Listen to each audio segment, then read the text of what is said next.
How desperate is the US for money? Why does he still want to monetize debt? Global contraction. In fact, all of his actions can be summed up in two words. That is, lack of money. For any country to operate, the first step is to make money. He has to make money. Every day he wakes up owing over $300 in interest. That's over 20 billion RMB. In 2024, the US fiscal deficit reached $1.8 trillion. Federal revenue is $4.9 trillion. But the interest on national debt alone exceeds $800 billion. In 4 years, the US national debt surged from $28 trillion to $36 trillion. That's about 1/3 of global GDP. In RMB, that's 260 trillion. It is projected that by 2025, the US will need to pay over $1.2 trillion in debt interest. This means that 1/5 of national revenue will go to pay interest on the national debt. Imagine this. If 1/3 of your annual income goes to loan interest, how would you feel? You would definitely go crazy. Right. Now he must be going crazy too. So this is why he is eager to end the Russia-Ukraine conflict. Because the conflict is too costly. In recent years, the US has provided Ukraine with $350 billion in economic aid. The US cannot strategically shrink. There's no way out. It's either the debt continues to soar, or revert to a modest lifestyle back on the American continent. Moreover, due to high debt, he made a decision against tradition. That is, to cut military spending. He decided to reduce the military budget by 8% each year starting in 2026. Over the next 5 years, military spending will be cut by $300 billion. Can you imagine? Every day, the US talks about countering major threats. Yet it plans to cut military spending. Now you know how desperate the US is for money. However, there is a paradox here. Why is a place filled with global capital and a national treasury large enough to disrupt the global economy still lacking funds? So much money has seemingly vanished. From 3.2 trillion in 1990 to 36 trillion in 2025. The US has sacrificed advanced projects. The cost of living has skyrocketed. Manufacturing has not returned to the US. It seems like the money just disappeared overnight. He faces a predicament similar to that of the Ming Dynasty. At that time, silver flowing into the Ming Dynasty was as high as 900 million taels, the highest globally. Yet the annual revenue was only about 3 million taels. That means the Ming had wealth, but the emperor had none. In his case, the US has wealth, but he has none. Meanwhile, the urgent aid given to Ukraine by the previous administration has become his biggest dilemma. Continue fighting? The US is out of money, or not fight. Then all previous investments would be wasted. This is why the US is pushing Ukraine to achieve victory. He truly wants to recoup his investment, principal and interest. Moreover, Ukraine is effectively Europe's proxy. For instance, in 2024, the US will aid Ukraine with $8.3 billion, while Europe will provide $17.3 billion.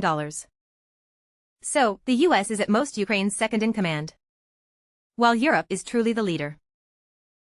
The US cannot act independently regarding Russia, because the main supporter of Ukraine is Europe. Though times are tough, they won't face annihilation. He, in fact, hopes to achieve a united front against China and Russia, to shift US resources from Europe and the Middle East to the Indo-Pacific. However, after the German elections, the far-right party only received 20% of the vote. The hopes for cooperation are dashed. Italy's Meloni also rejected his overtures. In foreign policy, she remains aligned with the EU. Germany's efforts to leverage the far right for a united front against Russia have become significantly harder.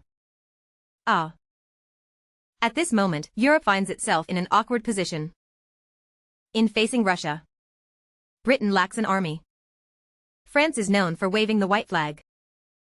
Italy prefers to undermine allies. Germany has been weakened. None of these core countries can effectively engage in combat. Germany is the only remaining power. Since the rise of Prussia and the unification of Germany, Germany has become the dominant power in Europe. During World Wars I and II, the German military was formidable due to Prussian militarism, along with West Germany's developed industry. After the war, to prevent a resurgence of Germany, the US and the Soviet Union intentionally ceded Prussian lands to Poland and erased the local historical legacy. Military traditions were lost. Since then, Germany has embarked on a path of pacifism, similar to the Northern Song dynasty. A lion leading a flock of sheep is more powerful than a sheep leading a pack of lions. After the collapse of the Soviet Union, the US focused on learning from the British Empire's continental military strategy. Its core principle is to constantly stimulate confrontation between European nations and Russia. As long as there is intense conflict between Russia and Europe, European countries will inevitably seek US assistance. If they lose East Asia, the US can retreat to its homeland. But if Europe is lost, the entire continent will unify. A strategic blockade against North America is forming. The United States cannot simply retreat to become a wealthy landowner. Europe is too close to North America. The essence of the Ukraine war stems from the US losing balance. NATO has pushed nuclear warheads to Russia's doorstep. Russia must either relocate its capital or fight desperately. Europe will follow suit. Geopolitically, the only way to unite European people is to gamble on Russia. When the US faces its debt issue, it finds no way out. The US cannot simply default on its debts. The largest holders of US debt are American entities themselves. It also cannot print money to pay off debts. The dollar itself represents debt. Printing dollars will only create more debt. So how should the US resolve its debts? The answer lies in physical debt resolution. The US has done this at least twice. During World War I, it transformed from the world's largest debtor to a creditor. In World War II, the US evolved from a regional power to one of the world's superpowers. The cost was heavy for Britain. The UK suffered tremendous losses. Wealth was plundered. And over 1 million square kilometers of global dominance were reduced to Britain. The European war claimed 2 generations. Germany lost a generation. With each struggle, Germany's territory shrank further. Now Europe is trapped militarily. The US is entangled in Europe. Europe's military dependence on the US grows. The US economy relies on consuming Europe. Currently, the US faces the most difficult challenges. The war in Europe is critical. The pressing issue is the $36 trillion debt. Even if the US tightens its belt, it won't be enough to pay it off. Lowering interest rates may lead to disaster in Europe and America. US debts could ultimately destroy the dollar. And in turn, the US. Meanwhile, East Asia, the Middle East, and Europe hasten America's decline. Since the fall of Rome, Europe has struggled to unify. East Asia also experienced a long period of division. After its own division, how long will it take for the US to unify again? The US must understand the pain of a nation facing collapse. The journey from chaos to maturity is a necessary path for any civilization. However, if the US falters this time, the world will not allow it to rise again. Finally, like and follow. The Tavern. Strategic uncertainties abound. Let me help illuminate the path ahead.